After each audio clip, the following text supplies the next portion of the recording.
All right. Good morning, good afternoon, good evening, everybody. Wherever you are in your day, I hope you are having an amazing day.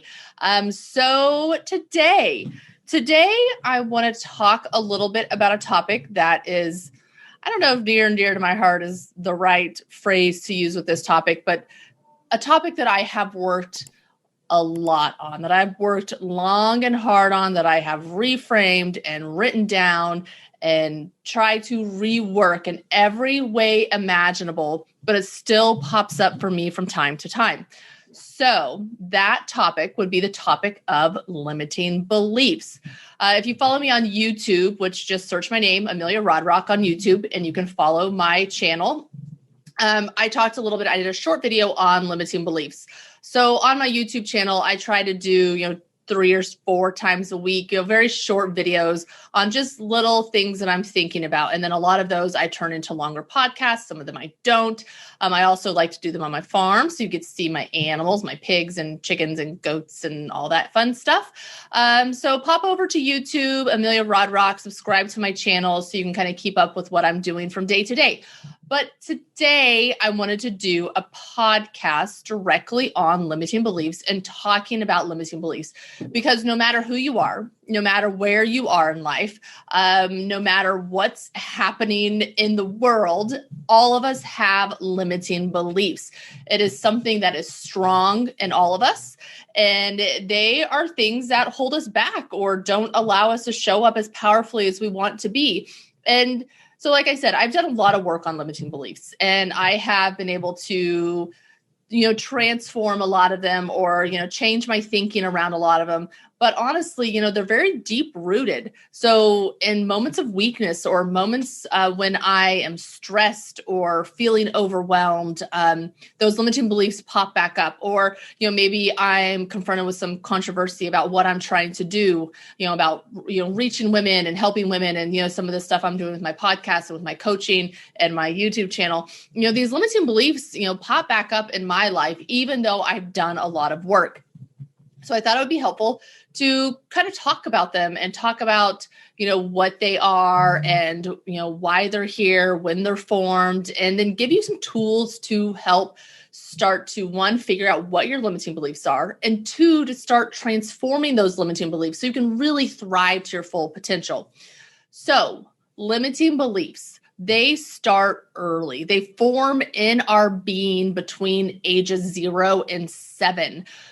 They can happen later, so they can form later, but most of the time, our strong, deep-rooted limiting beliefs happen between 0 and 7.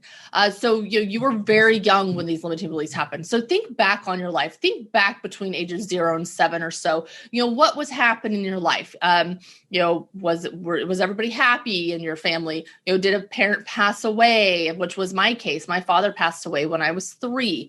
Did a parent get remarried, which again was my case? Did you have siblings? Did you have, were you abused in some way between 0 and 7? Like, what happened between those formative years of consciousness, of kind of figuring out who we are and who we are in the world, and having these beliefs form in our core, in our being? What happened to you?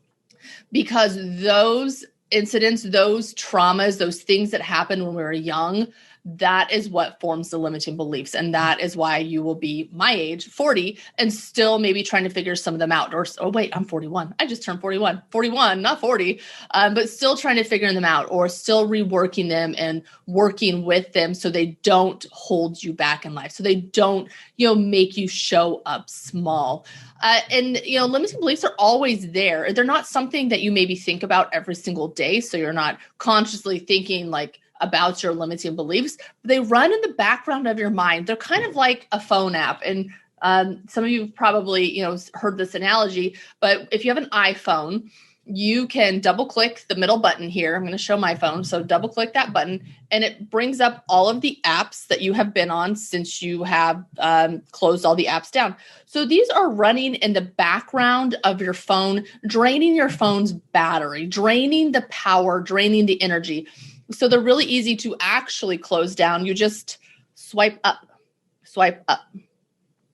So this closes down all of the apps that are running in the background of my phone draining its battery. And that's the same thing that happens with us. Our limiting beliefs just run in the background of our mind, draining our power, draining our batteries, draining our energy every single day, even if we're not consciously aware of it.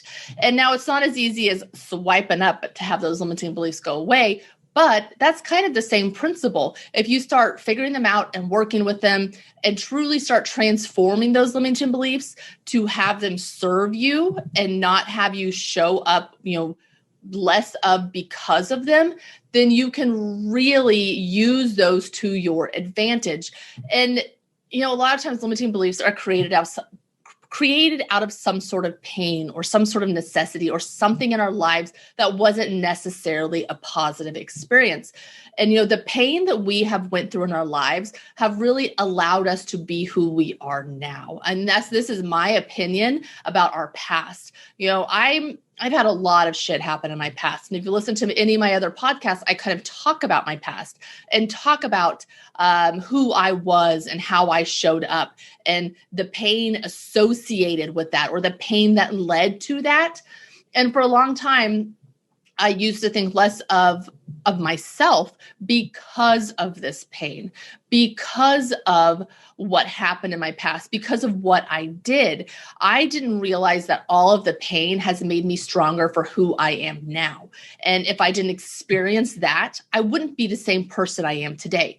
And some of you listening to this maybe aren't at a place where you like who you are yet. And that's okay. This is all a process and it's all just little steps to get to the direction that you're going and to get to where you want to be. So maybe you're not as far along as me. Maybe you haven't realized that the pain of your past has made you strong for who you are now, but just trust the process. Know that that is what will happen if you allow it to happen.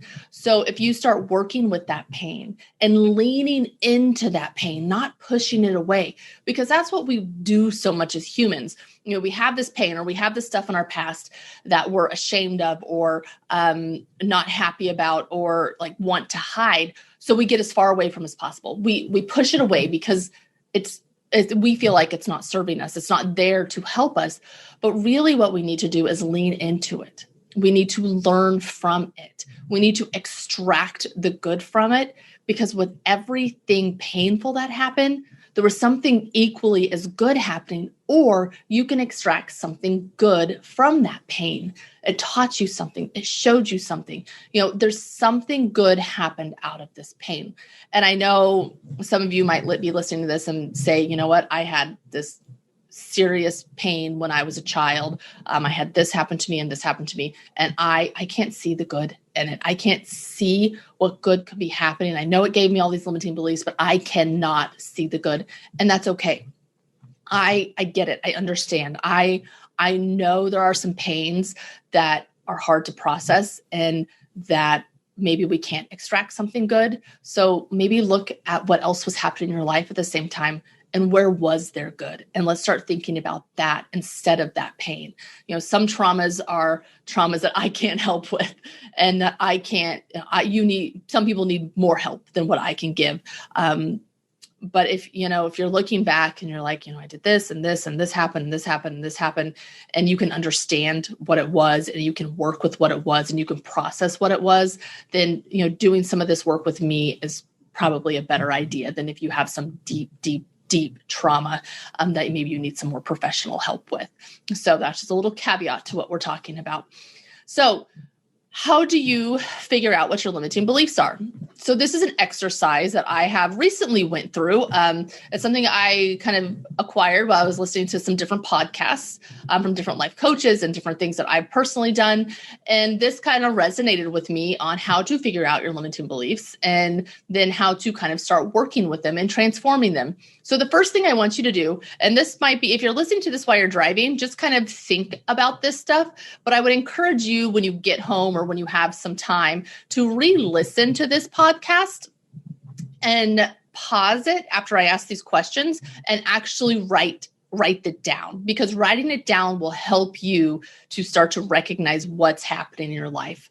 All right. So the first thing I want you to do is I want you to list the top 5 memories from when you were a kid that maybe aren't the best memories, that maybe aren't super pleasant memories. But so the top 5 memories from when you were young, try to get 5. I know sometimes, especially if you had a great growing up and a great experience, it might be hard to find 5, but really try to get 5. I mean, try to stick to the 0 to 7, but maybe you're a little bit older. And maybe you can't remember the trauma from 0 to 7, but this is something that keeps replaying. So it happened maybe when you're 10 or 12, but it's something rooted in 0 to 7. And that's okay. Just what are 5 memories from when you were a child that you don't necessarily like? So one of mine, and I gave this example in my YouTube, was my very first memory was when I was about 5. And the reason I know I was 5 is because that's when my mother remarried my stepfather. I was 5. And I remember we lived in this big house in town. And after she got married, we moved out to the country to his house. But our house in town, they had just gotten married and they were getting ready to come back from their honeymoon. And I remember looking out a big window, and I don't remember. I feel like I was looking out onto the driveway. So I would have been looking like south, maybe out of our house on a big window. And I just remember being sad and feeling lonely and longing and like, when is mom going to come home? What's happening? Just an overwhelming feeling of sadness and loneliness. I don't remember anything prior to that. I don't remember my biological dad. He died when I was 3. I don't remember their wedding, which would have happened a few days prior to this memory. But this is the first memory I have. And it's kind of a traumatic memory because it's overwhelmingly sad and it's overwhelmingly longing, a longing in me for my mother to come home and for her to be there. So that's my first memory. And that's not a pleasant memory to have. I remember growing up, lots of yelling, fighting. My mom and stepdad didn't always get along real well. So there was a lot of that, a lot of, not great memories around my sister and how I felt like she treated us. Now, if she was here, she would probably say, "Oh, I didn't treat you that way." But just my feelings now of how I saw that as a child wasn't being treated very well. I remember lots of loneliness and sadness. I remember I was the middle child, so take that for what that's worth, middle child syndrome. So I remember never feeling seen or never really feeling worthy. So some of mine aren't specific memories. It's just lots of memories of sadness or feeling unworthy or not feeling seen. So those are some of my earliest memories that aren't good, that don't make me feel maybe warm and fuzzy inside. I have lots of memories that make me feel warm and fuzzy inside, but those are some of them that absolutely do not. Okay. Now that you have your 5 memories, and like I said, try to get 5, I want you to write down a brief summary of how that made you feel. So how did those memories make you feel? So like I said, looking out the window, waiting for my mom to come home, I felt sadness, I felt alone, I felt anxiety, I felt anxious. Growing up, a lot of not feeling included, feeling alone, feeling sad. So those are a lot of things on how I felt growing up. So write down how those memories made you feel. So whatever those top 5 not fabulous memories are, how did those make you feel? So I want you to go through each memory now and write down what you decided about yourself and the world regarding this memory. Because with each of those memories, you decided something about you. You decided something about the world. You decided something with that memory. Use I am statements. So I am unworthy. I am unappreciated. I am unlovable. I am alone. I am worthless. I am inadequate. What are those I am statements you decided about yourself because of these memories and the feelings you had associated with those memories? And everybody's will be different. I bet a lot of them will be, I'm alone, I'm unlovable, I'm unworthy, I'm inadequate, things like that. And so really think about that. How did those make you feel? What did you decide? Because we all decide something about who we are and the world around us. So maybe, the world is a terrible place. The world isn't fun to live in. What are those memories? What are those feelings? What are those phrases now that you tell yourself when something happens. So for me, a lot of it was I'm inadequate. And, this still pops up with me, and it popped up recently within the last month. And, for me, it has to do with imposter syndrome. So I feel like I'm an imposter sometimes. Like, who am I? Who am I to do what I'm doing? Who am I to think that I can help other women thrive? Who am I? Who am I in my office to think I can help other people? Who am I? So, things happen, and it used to happen a lot in my office. So if a patient didn't stick to care, or a patient said no, or a patient didn't come in, I would take it very personally. Like, what's wrong with me? What am I not doing that's not good for this person in my office? And it would be very hard on me if this would happen. I've learned since then that I can't take anything personally. Like, it's not personal. Like, they have other, people have their own issues or reasons why they're not maybe coming in or doing what you think they should do, because now I'm shooting me onto them, and that's not what I need to be doing. But it's not me. Usually it has nothing to do with me. Usually it's time, finances, different things like that. But typically it's not me personally. So I've been able to take a step back from that and know that that's not about me most of the time. And so I've had less and less imposter syndrome in my office since being able to do that. But now that I'm kind of branching out and doing something else, something that's been on my heart for a long time to do, which is, helping women and helping women thrive, and using my stories and my past and my experiences to help women, just level up in life. I've started to feel those waves of imposter syndrome come back. Because again, who am I? Who am I to help you?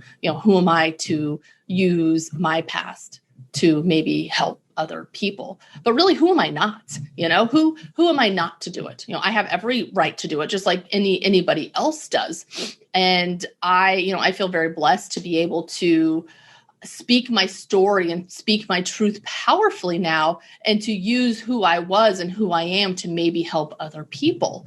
But even though I know that in here, where those limiting beliefs are running, every once in a while, I forgot to swipe it away, and it's just draining my power because it pops back up.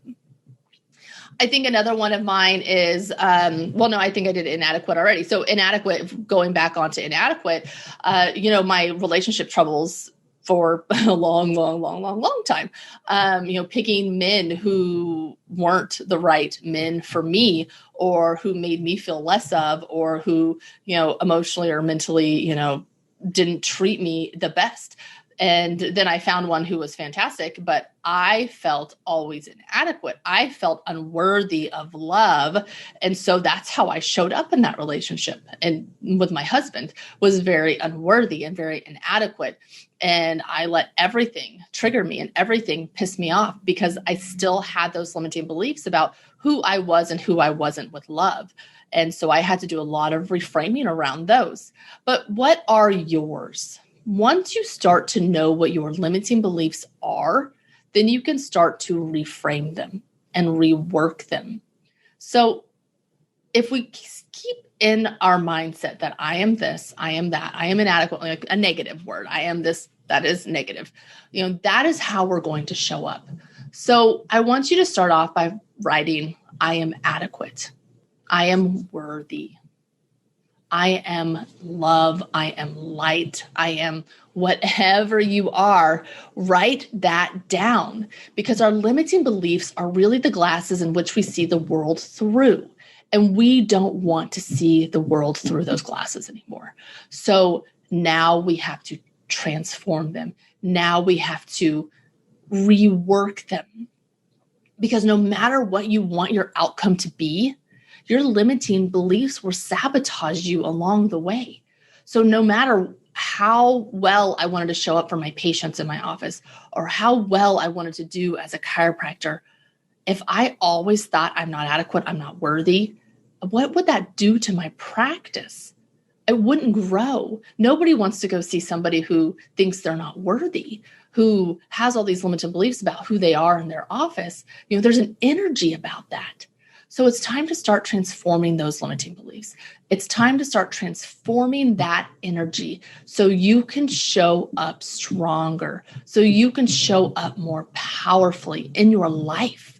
Because that's ultimately what I want for each and every one of you, is to show up powerfully in life and not to let limiting beliefs hold you down, not to let them drain your power, not to let them zap your energy, and not to let them define who you are anymore. So I want you to sit down and do the questions that I just went over and figure out what your deep-rooted limiting beliefs are.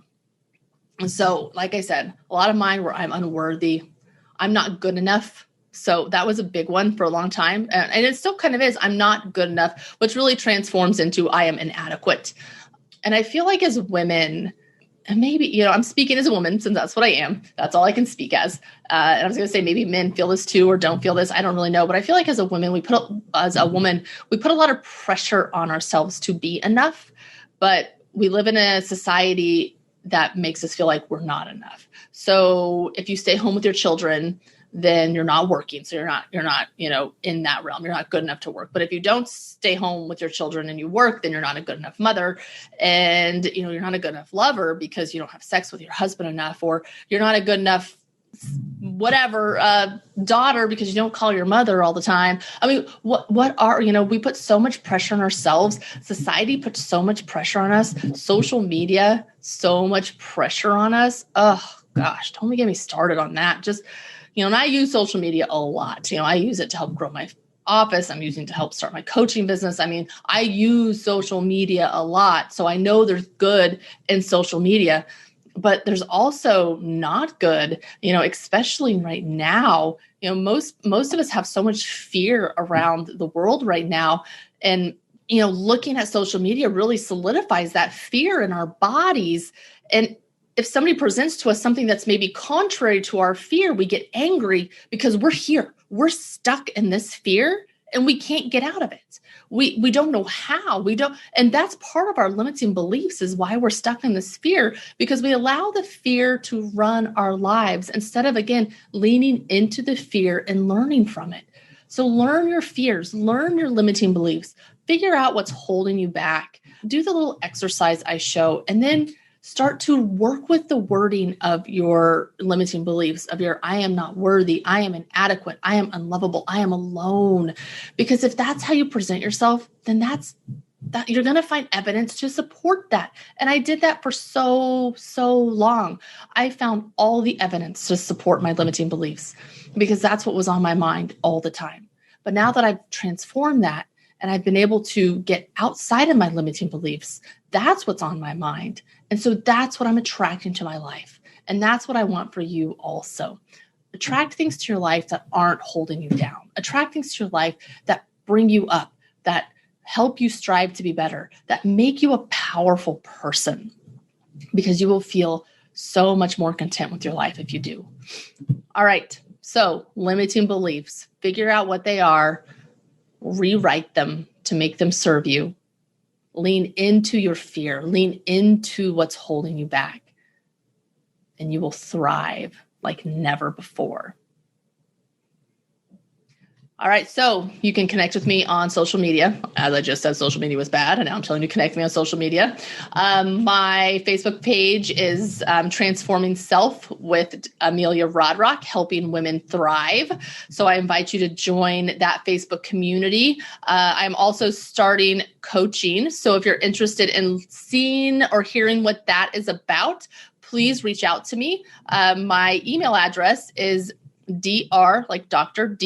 Amelia, Amelia, C as in cat, W as in water. So Dr. Amelia CW at gmail.com. You are more than welcome to email me, message me on Messenger, message me on Instagram, I guess. I have an Instagram account. Follow me on YouTube. But I'm really here to help each and every one of you thrive and live the life of your dreams. All right. Well, thank you for listening today, and I will be back next week. Bye. Thank you so much for listening. I hope you've enjoyed the show. There are many ways to connect with me, and I want to connect with each and every one of you. Facebook seems to be the easiest right now. I have a Facebook page for my podcast, the Transforming Self podcast page, or you can connect with me personally, Amelia Rodrock on Facebook. I also have an Instagram and a YouTube page. So please reach out. I am here for each and every one of you. I want to help every one of you thrive to your full potential.